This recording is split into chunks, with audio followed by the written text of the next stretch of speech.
It's a beautiful and actually sunny winter day in central Indiana. Those can be kind of hard to find, so I decided to get outside, and with the work that I did last night on the spreaders, I could show them off a little bit in the sunshine. And I also want to talk a little bit about a couple of technical pieces that I use because I tried a new editing thing that I've only done once before.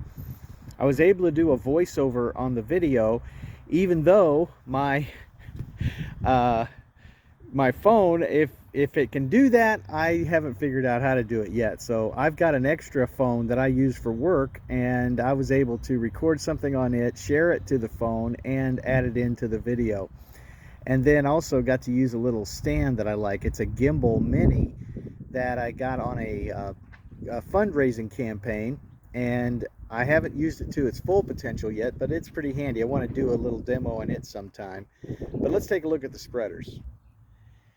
I'm happy with how the paint jobs came out. I did find a couple of little scrapes today that I was able to touch up, and I think they're about ready to head out into the workplace and earn their keep. The So far, the paint thing that I tried, this, I don't know if this would be considered a hack or not, but I put some paint on the bar here before I put the handles on, and then slid the handles on, got a little bit of a bead around that, and they don't spin, so maybe they're going to stay on all right. This doesn't really qualify as glamour shots, but I'm really glad I got to build these and put them together for the company, and glad I get to share them with you. I'm blessed and grateful, and I hope you're having a great day. This is the time-lapse version of getting the AgriFab spreader painted up to match the colors of the company I work for. And it's always fun to get the toolbox out and work with the ratchets. Now, I put these together. They were open box, and there were some parts that were missing, and I bought those and got them together.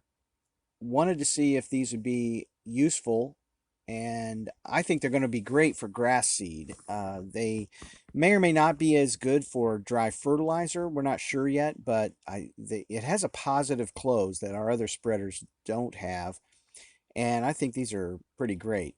Obviously, I'm not sponsored or anything. I just did a little research, and I thought these looked pretty good. Took me a bit to make sure that I was getting the parts not only off, but I tried to keep everything organized so I knew which parts went with what and I could put them back together. I thought for a while about not taking the arms all the way off and just spray painting the whole thing, but down below, I'm going to be painting the crossbar that's underneath the pan, and I decided it was probably best to just take it all apart. I want it to look good. I really appreciate my company buying these two from me, and I wanted to do the best job that I could. I had a bit of a puzzle always with these cotter keys. They're kind of hard to get off, but man, once you bend them and try to get them out, it can be tough, and we'll see later that's actually even tougher to get them back in. So instead of taking everything apart, it's got those friction end caps on the axle for the wheels, and you pretty much mess those up if you try to take them off. If nothing else, you just mar them.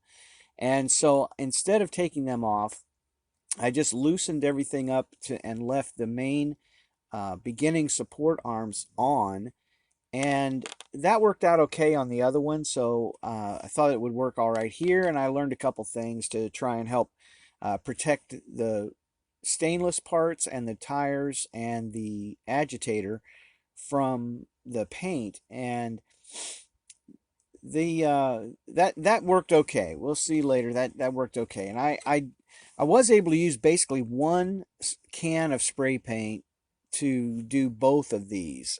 It's pretty close. I'm just about out. I can do probably a couple small touch-ups, but one can worked for doing both of these. So what I did was lay them out, spray them, try to get as far on the sides as I could, and then let them dry so that then I could paint the other side After it, probably an hour or so. Probably didn't, maybe could have done it before that, but an hour or so, let them set up. I don't know how well that's going to bond. We'll see. And I'm just going to make sure that, if I need to do touch ups on them, I will. Also, if it doesn't work at all very well once they're out in the field, I may, actually scrape the orange all the way off, sand it, brush it, whatever, and take it down to bare metal. But I don't think we're going to have to do that. So the I'm not a great spray painter. I will just freely admit. I tried to keep from getting runs, and I think this one turned out okay. I had a couple on the other one, but I think this one turned out pretty well. I didn't see any big globs or anything. The process was pretty straightforward, and of course, there's some little nooks and crannies to try to get taken care of well. But once they're inspected and it looks like it's okay, I know that I'm going to have some marks and some little scrapes as I put it back together. So I just have to be ready for that. Got to use this plastic from our pallets and was able to use that a couple times. And so we recycled some plastic in the process here. Eventually, it has to be thrown away. My Leatherman tool comes in very handy. I wear it almost all the time, even if I only use it every once in a while. I just kind of like having it with me. And there's the effort to try and get that cotter pin back in. And if I'm remembering correctly, I found out after I did that I did it too soon. And there was a part that needed to go on before that. So after checking the other one, yep, got to take it out again.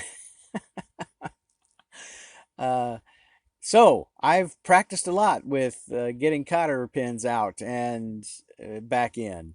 Maybe I'll be better at it next time. The parts went back together fairly well. There are a couple of really long bolts that help the support with the back brace, and they are really not meant to go on after the tires are on.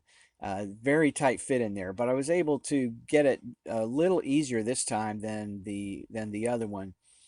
And these are all 7/16 bolts. That's one good feature about this. All the assembly bolts are basically the same size, so it was very easy to get the right sockets and wrenches and not have to keep switching back and forth. It's always a little tricky to know how tight is tight. I'll check these after they've been used a while. We're getting ready to start doing aerations and overseeds, and I think these are going to see a lot of use. And I'll kind of check and see. It's best not, of course, to like totally crimp down the tubular metal. So I think I got them nice and snug though. Now the bed goes on a little bit odd. The spindle that comes up through the middle makes it kind of tough to get the hole placement for the bed supports. But once you get one in place, you can fairly quickly get the others going. And it's always a nice satisfying feeling when things are snugged up real well. I do need to check the tire pressure on these. It just occurs to me. Maybe I'll do that. I can do that Monday morning to make sure that the tires are all aired up well. I think one of them was a little bit low. This is where I got some scrapes last time, trying to get these back together on the sides, that they're in the middle, and then getting the adjuster bracket back on. Had some scrapes, and so there was some touch up to do there.